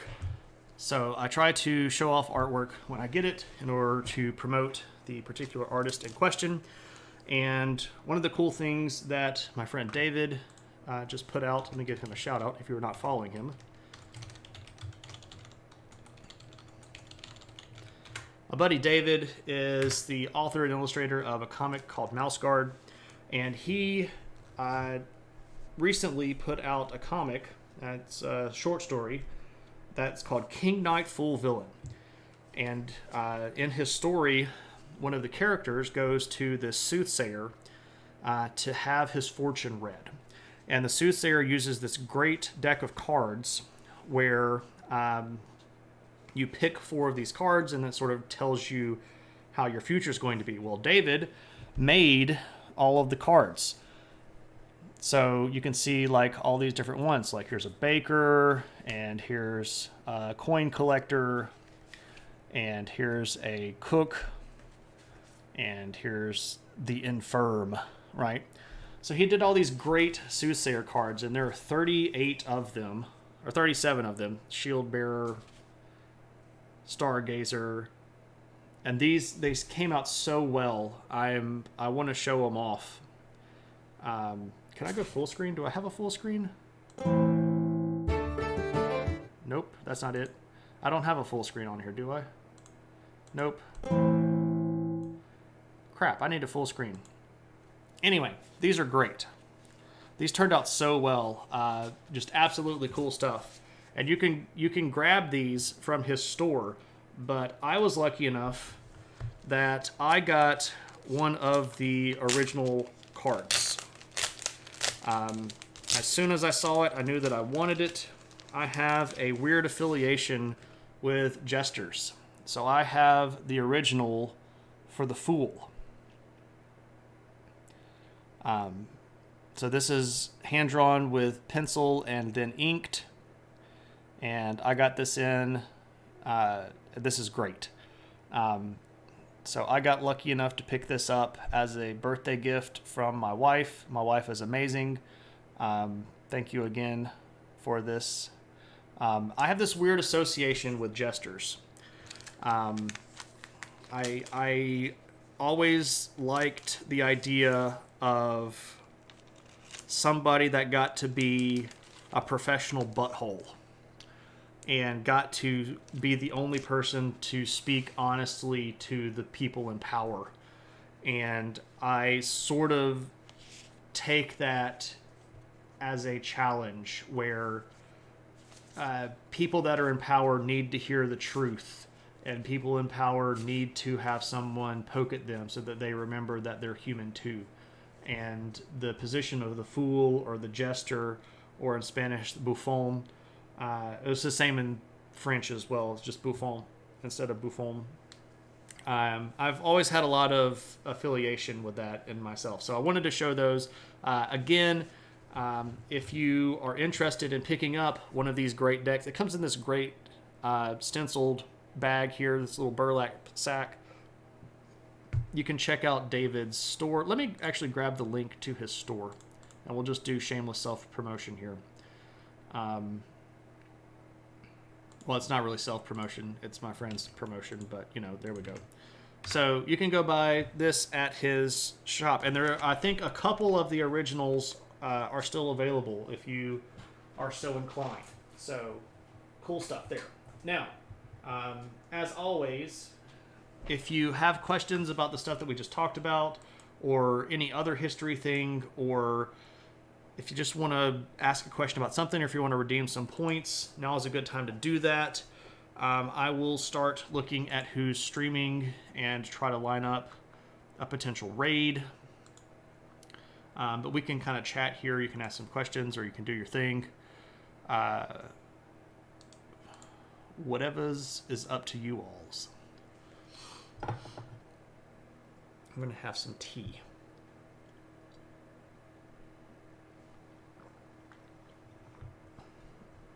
I was always jealous of Roland the Farter, who was giving Hemmingstone Manor and 30 acres by Henry II.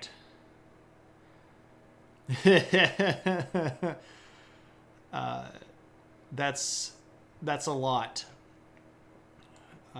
That's impressive. I did not actually know. I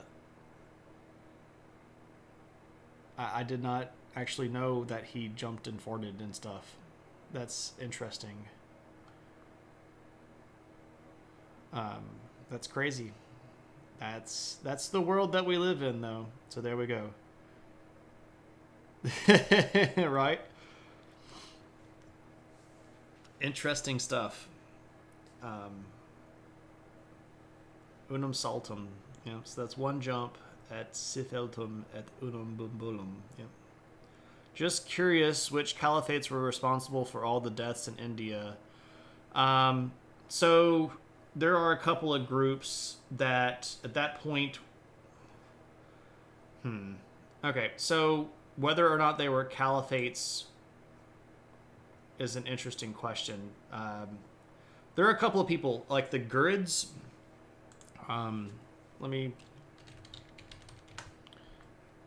The Gurids aren't technically a caliphate because they don't technically claim the title caliphate, but I'll dump this here.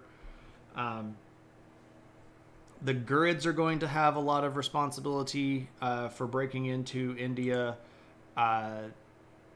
There going to be a lot of stuff. Now, there's also the Ghaznavids, who are sort of the first people that... Well, no, the Ghaznavids are after the Gurids. Let me find them. Yeah, okay, so there's the Ghaznavids. The Gurids...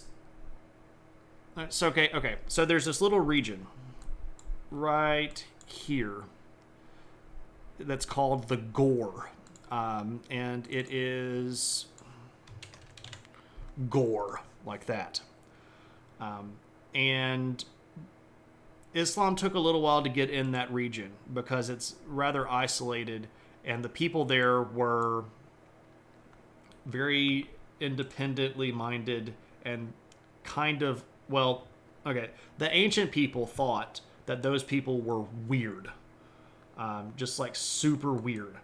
And what ends up happening is that the Ghaznavids are going to move in, and they're going to kind of hire these people that are going to show up, and then the Gurids are going to end up taking over. And there's this particular god named Muhammad of Gur who's going to convert to Islam, and then, good gracious, he breaks into India and just takes the whole place over, especially in the north. Now, even during this time, during the Abbasid period, you're going to start seeing like shoreline contact, especially in some of the big cities. I've got a sneeze coming in. Hold on a second.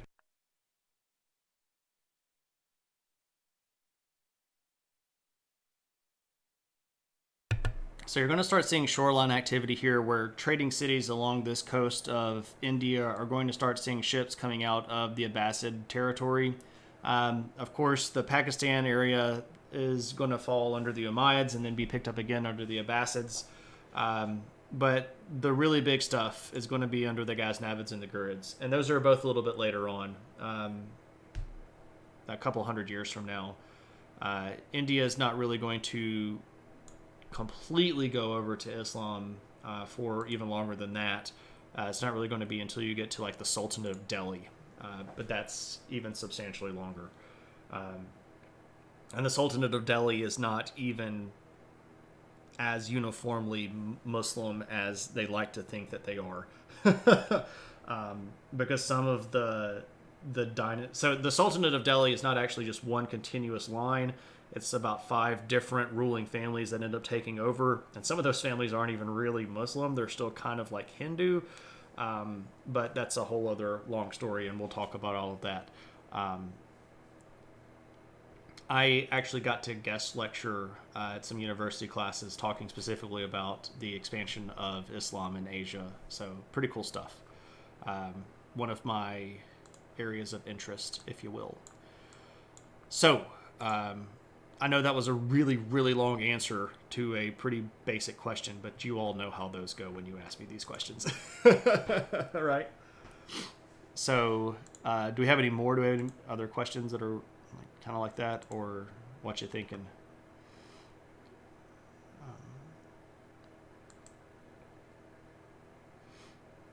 We'll see where we're gonna go raid. I don't know where we're gonna go raid. Who is streaming? Boop, ba-doop, ba-doop, ba-doop, ba-doop.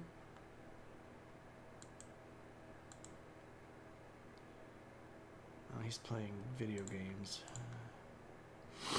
Is lamb halal? Yeah. Lamb is halal. Well, I mean, anything that is halal has to be prepared properly in a halal kitchen by people that know how to properly prepare the halal dish. So just because you're eating lamb does not mean it is halal. It has to be properly prepared. It has to be killed the right way. And there are certain cuts of the lamb that you're supposed to eat. Not every piece of the lamb is clearly halal, right? Yeah, so they're just ways that you have to do it. You can't just like go find a sheep and kill it and then start chomping on it and call it halal. You appreciate me answering the questions? Oh, absolutely. That's what I'm here for. If anybody else has any more, I mean, I love running my mouth. I think everybody has, well, I'm pretty sure everybody's figured that out by now. That's why I chose to do it for a living. I have a captive audience that has to sit there and listen to me. Name 3 things. Rank 3 things. The rightly guided caliphs. My favorite of the rightly guided caliphs. Oh, wow. This is going to be rough. How do you not put Muhammad first? Or just the first 3? Muhammad, Abu Bakr, and Umar. If I had to pick the criteria, that's a tough one to pick. I mean, most important, if we just do most important, it's Muhammad because he starts the whole thing. And then I would say that, well, I don't know, that's actually tough. Because my initial thought was Umar is more important than Abu Bakr because Umar did a whole bunch of expansion and took Egypt and stuff like that. But then I'm like, well, you know, Abu Bakr, like, you know, if Abu Bakr hadn't fought the Ridda Wars to keep the entire thing together in the first place, would there even be a caliphate for Umar to run? Would he have even been able to conquer Egypt and, you know, fight against the Byzantines and stuff like that if Abu Bakr hadn't done his thing? Okay, so we're just going to do Abu Bakr, Umar, and Uthman. That's still tough. That's still really tough.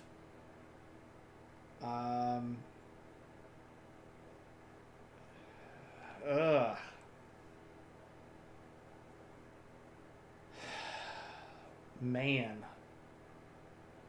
Because each one has really important stuff that they did. Like, Uthman is pretty much going to be the reason why we end up having...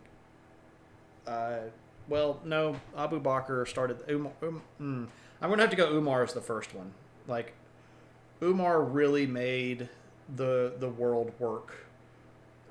Muhammad started everything and ran everything. But Umar was the one that figured out how to make it work. Now, to be clear, Umar made that work because he was a hard butt.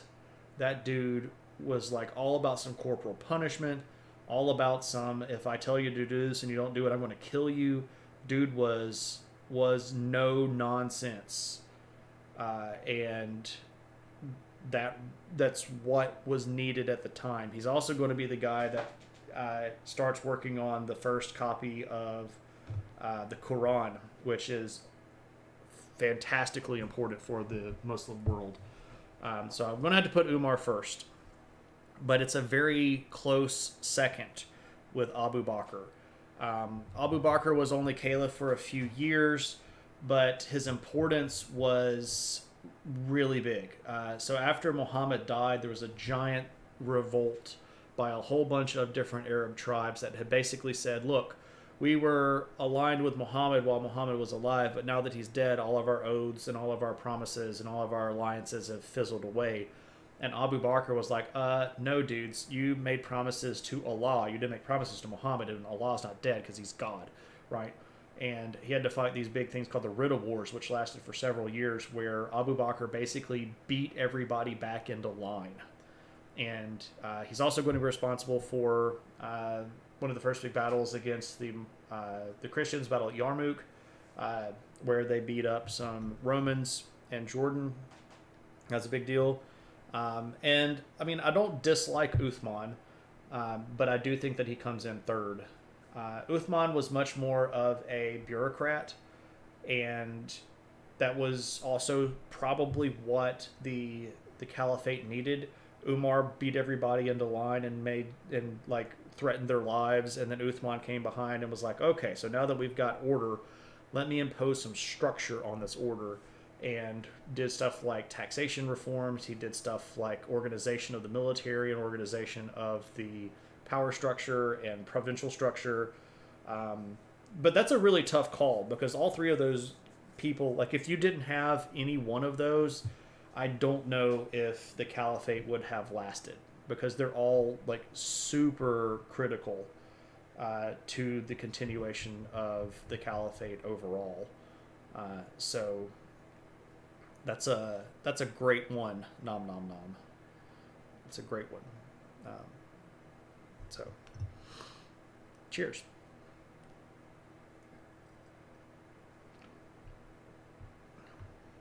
Yeah, absolutely. Etymologically, how do we get to Muslim from Islam? So like Christian and Christianity. So Muslim and Islam are actually the words that they use in Arabic. So those are just straight ported into English, so they don't follow English syntax. Is Islam considered a young religion? Yeah, I mean, also, JMR, I saw you come in earlier and you said, hey, and I didn't say hello back to you. I apologize for that. How's it going, JMR? Hope you're doing well. So, yeah, Muslim just basically means one who serves. And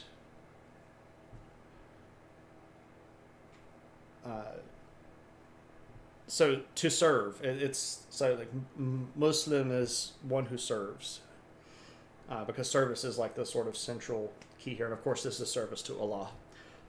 So yeah, Islam is a young religion. But one of the reasons that people within Islam consider themselves just as important as the older religions is that they basically tie themselves into the other Abrahamic religions, right? So they are going to contact the Jewish faith through Abraham and Ishmael and all that stuff. So that's like the tie back into the Jewish faith. They're also going to say that Jesus was a prophet. They call him Isa, who predicted Muhammad. A lot of the stuff in the Christian New Testament where Jesus says, like, there's a comforter who will come, and Christians interpret that as the Holy Spirit, which shows up at the day of Pentecost on the believers. Muslim followers look at that particular verse in Christianity and go, well, he wasn't actually talking about that. You're missing the point. He was at that point prophesying the coming of Muhammad, who was the final prophet that, you know, brought the remainder of the revelation. So even though they are young, they say that they are part of the ancient lineage, that Islam is the sort of final form of the Abrahamic religions where everything was right, because they say the Jewish people got some of it, but they didn't get all of it right, and the Christian people got some of it, but they didn't get all of it right, and then Muhammad showed up and gave them the right version and that's why he's the final prophet, because he sort of capped off all of that stuff. Crazy to think that Happy Days has more spin-offs than Judaism. Yeah, kind of, sort of. It always helps to retcon your religion a little bit. LDS goes to the extreme. So yeah, the Mormon faith takes the Christian and Jewish tradition a little bit further, and hypothesizes an entire North American civilization of transplanted Jewish people that Jesus showed up to after his death and resurrection to bring them the true teachings that were recorded on golden plates and then found by Joseph Smith in his youth, which is the foundation of the Book of Mormon. And then, of course, he went on to write other things like the Pearl of Great Price and all of that stuff, which is basically the foundation of the Mormon faith. What's interesting is, or what I find interesting, is that Mormons consider themselves Christians, but not all Christians consider Mormons Christians. So that's interesting. There's a bit of a rift there between the two. I will say, and I don't have anything against Mormons in general, I will say that they have a really hard time with archaeology. A lot of the stuff that they propose as happening under the North American continent has absolutely no archaeological record for it. We don't have advanced civilizations with currency in North America, as described in the Book of Mormon. So,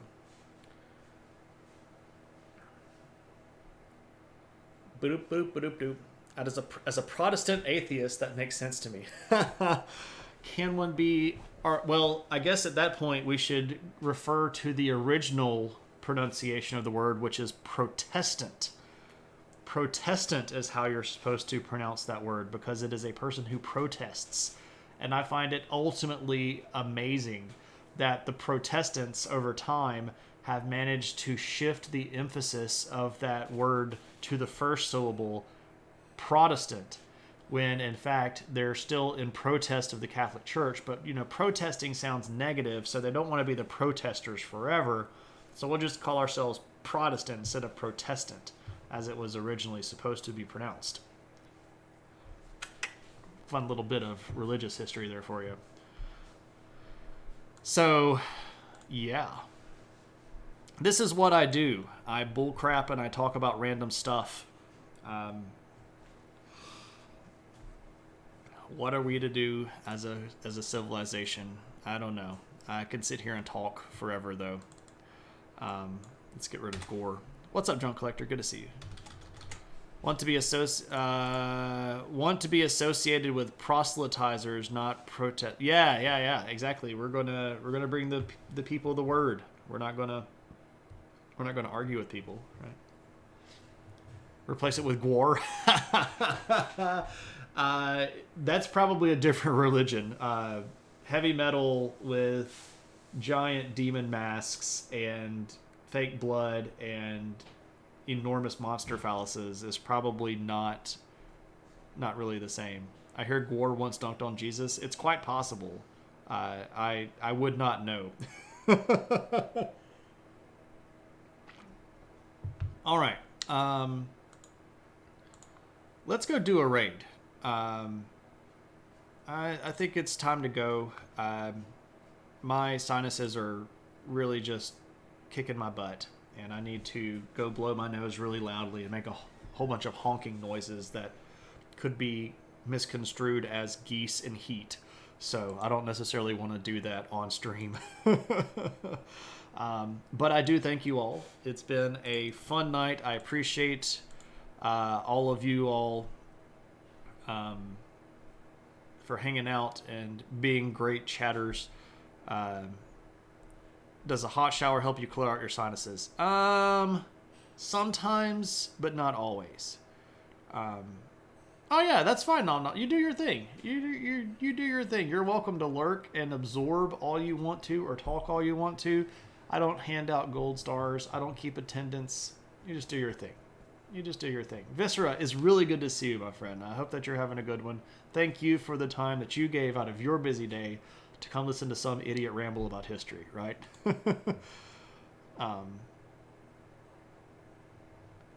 Did it take effort to say all of you all and not all y'all? No. I'm doing the teacher voice right now, and the teacher voice doesn't say y'all.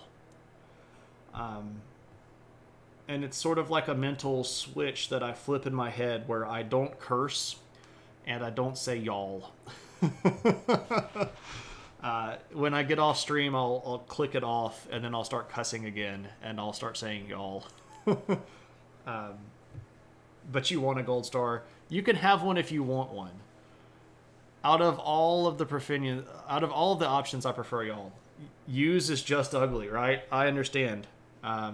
Use guys. All right. Let's go do a raid. If I keep shooting the breeze, we'll be here all night. Okay, time to raid. Who are we going to go raid? Well, Cave just signed on. Is Cave actually streaming, or does he still have his coming soon? Yeah, he's still starting soon. Well, we would go raid Cave, but I don't want to wait 5 minutes for him to show up. So let's go raid Damage. We haven't been to Damage in a couple of weeks. Damage is an artist. He hangs out in the chat sometimes. Pretty cool dude. Usually draws anthropomorphic animals. He's currently drawing a badger in a suit with a 1980s cell phone. So, you know, cool enough. Shane is a robot with 2 personalities and partitions in his brain. Hey, I'm not going to deny that. I'm not going to deny that at all, Moose. All right, everybody. Thank you all so much again for hanging out. Hopefully over the weekend I'll get to do some Gundam stuff. We're done building a kit. We got to do some panel lining on this guy, which will be pretty fun. Next regular stream is Tuesday.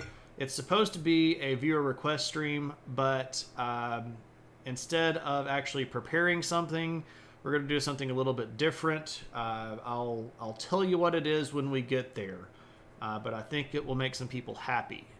Next week on Thursday, we'll be looking at the Byzantine Empire and trying to figure out what's going on with those people. But until then, you all have a lovely night, and take care of yourselves and take care of the people that are around you that you love, and even the people that you don't. So until then, take it easy.